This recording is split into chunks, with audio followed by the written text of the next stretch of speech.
Welcome to Let Me Fix This. Enjoy the video. You're starting with the essentials. Make sure you're signed into Google Photos and have the updated app or open Photos. Google.com. Once you've chosen a clear, high-contrast photo, tap it to open full screen.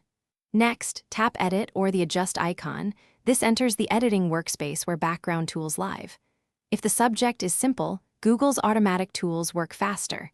If not, you'll combine Select Subject and quick manual edits. Now proceed to the Tools panel on the bottom or right side. You'll now use Google Photos background removal features. Tap Tools and pick Remove Background or Magic Eraser depending on platform.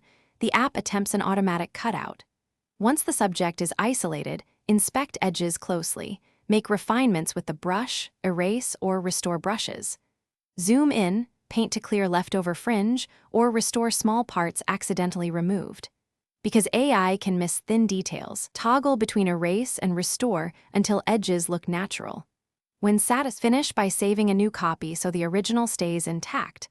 Export as PNG for transparency or JPG if you prefer. Once saved, check the edges on multiple backgrounds.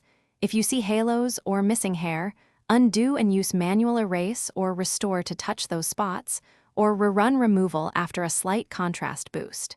If the automatic tool fails repeatedly, pick a different image or use a dedicated background removal app for complex hair and fine details. That one troubleshooting tip usually fixes stubborn cases.